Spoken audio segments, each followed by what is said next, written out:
యశస్విని రెడ్డి.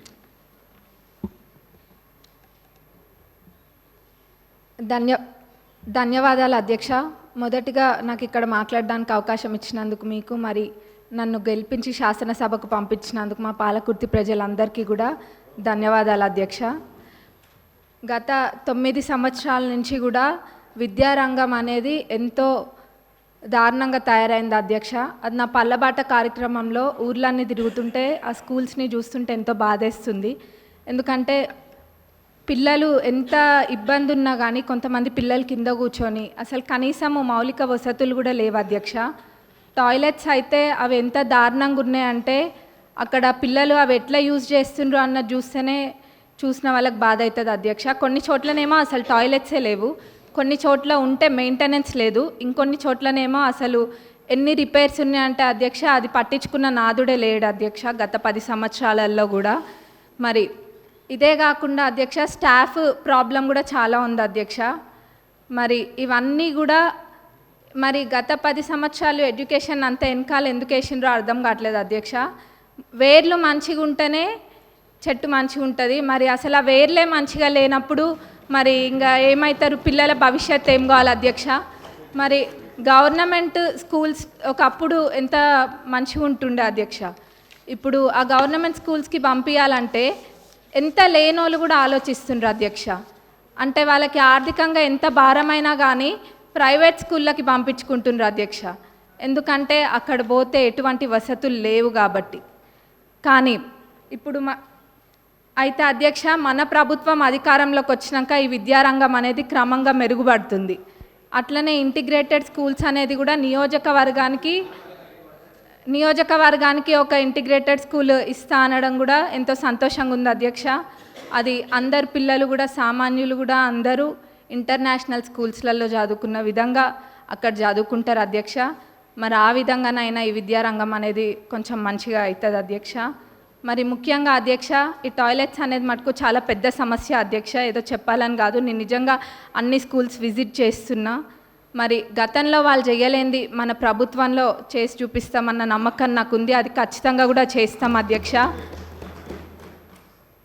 మరి అట్లనే బడ్జెట్కి వస్తే అధ్యక్ష, ఇప్పుడు ఈ సంవత్సరం బడ్జెట్లో ప్రాథమిక విద్యకు 17,931 కోట్లు, మరి ఉన్నత విద్యకు 2,859 crores అండ్ టెక్నికల్ ఎడ్యుకేషన్కి 490 crores చెప్పున మొత్తం ప్రభుత్వం కేటాయించింది అధ్యక్ష.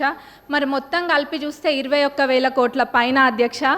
మరి దీన్ని బట్టే తెలుస్తుంది మన ప్రభుత్వము ఈ శాఖకి ఎంత ప్రాధాన్యత ఇస్తుందనేది. ఎందుకంటే ఎవరైనా చదువుకుంటే చాలు, మన దగ్గర ఆస్తి ఉన్నా లేకపోయినా ఆ విద్య మనకు ఆస్తి అన్నది మన ప్రభుత్వం నమ్ముతుంది కాబట్టి ఈ విధంగా బడ్జెట్ పెట్టడం జరిగింది అధ్యక్ష. మరి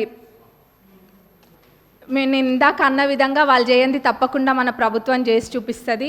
మరి మా పాలకుర్తి నియోజకవర్గానికి వస్తే అధ్యక్ష, దేవాదుల కింద మాకు ప్యాకేజ్ 6 అని ఉంటుంది అధ్యక్ష. మరి అన్నీ కంప్లీట్ అయినాయి కానీ అధ్యక్ష ఎందుకో మా ప్యాకేజ్ 6 మటుకు గత 10 సంవత్సరాలకు ఎంతో నిర్లక్ష్యానికి గురై ఉంది అధ్యక్ష. అది ఎంత పెద్ద ప్రాజెక్ట్ అంటే మొత్తము దానివల్ల 78,000 ఆయకట్టుకి నీరు వస్తాయి అధ్యక్ష. అయినా కానీ ఎంతో నిర్లక్ష్యం చేసిండ్రు అధ్యక్ష. మొత్తం కలిపి కూడా 30-35% పనులు కూడా పూర్తి కాలేదు అధ్యక్ష. రైతులు అంటే అంత చిన్న చూప అధ్యక్ష. మనము ఇప్పుడు రైతుని రాజు చేసే ప్రభుత్వం మన ప్రభుత్వం అధ్యక్ష. కాబట్టి మన ప్రభుత్వంలో ఇది ఖచ్చితంగా చేయాలి అధ్యక్ష. మరి ఆ 30-35% కూడా కంప్లీట్ కాలేదు.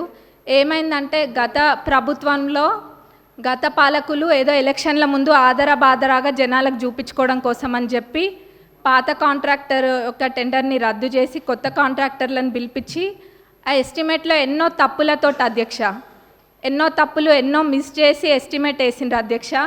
మరి అప్పుడుతో పోలిస్తే జిఎస్టీ కూడా మరి 12% నుంచి ఇప్పుడు 18%కి పెరిగింది అధ్యక్ష.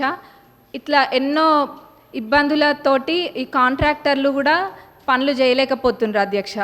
కాబట్టి ఈ పాత ఎస్టిమేట్ని కొంచెం సవరించి కొత్త ఎస్టిమేట్ తయారు చేసి అట్లనే పనులని ప్రారంభించాలని చెప్పి మీ ద్వారా గౌరవ గౌరవ ఇరిగేషన్ మినిస్టర్ గారిని మరి గౌరవ సీఎం గారిని కోరుతున్నాం అధ్యక్ష. ఎందుకంటే చాలా పెద్ద ప్రాజెక్ట్ అధ్యక్ష, 78,000 ఎకరాలకి ఇది నీరు అందిస్తుంది కాబట్టి ఇది పెద్ద ప్రాజెక్ట్ అధ్యక్ష. దీన్ని మన ప్రభుత్వంలో పూర్తి చేసి చూపించాలి అధ్యక్ష మనము. మరి అట్లనే అధ్యక్ష కాలువలు అధ్యక్ష, కాలువలు కొన్ని చోట్ల అధ్యక్ష అన్నీ చాలా మటుకు కాలువలల్లో అన్ని చెట్లు మొలిచి ఉన్నాయి అధ్యక్ష. దాన్ని కూడా ఎవరు పట్టించుకోలేదు. మళ్ళీ ఎట్లున్నారంటే ఇక్కడ సభలో అనొచ్చు అనొద్దో అదేదో వాళ్ళు చేయకుండా ఏదో 10 సంవత్సరాలు మనమే ఉండి పాలించినట్టుగా చెప్తున్నారు అధ్యక్ష. ఏమైంది కాలువల్లో అవి ఉన్నాయి ఇవి ఉన్నాయి అని. మరి నవ్వాలో ఏడవాలో తెలియదు అధ్యక్ష. కాబట్టి మేమే మా నియోజకవర్గంలో అయితే ఒక 30 కిలోమీటర్లకు పైగా మా సొంత డబ్బులతోటి మేమే పెట్టి అది తవ్విపియడం కూడా జరిగింది అధ్యక్ష. ఇక్కడ ఇదంతా ఇబ్బంది లేకుండా లైనింగ్ కాలువలు అన్నిటికీ కూడా లైనింగ్ చేయాలని మీ ద్వారా నేను కోరుతున్నా అధ్యక్ష. మరి అట్లనే అధ్యక్ష చివరిగా రుణమాఫీ, ఆ రోజు అందరము ఇక్కడున్న శాసనసభ్యులం అందరం కూడా ఎంతో నమ్మకంతో చెప్పినాము. గతంలో రుణమాఫీ పూర్తి స్థాయిలో చేసింది కాంగ్రెస్ ప్రభుత్వమే, ఇప్పుడు చేయబోయేది కూడా కాంగ్రెస్ ప్రభుత్వమే అని. అది మాటలకి మాత్రమే అంకితం కాకుండా అధ్యక్ష ఈరోజు అన్న విధంగా తప్పకుండా చేసి చూపిస్తుంది కాంగ్రెస్ ప్రభుత్వం అని చెప్పి ఈరోజు మనము చేయడం జరిగింది అధ్యక్ష.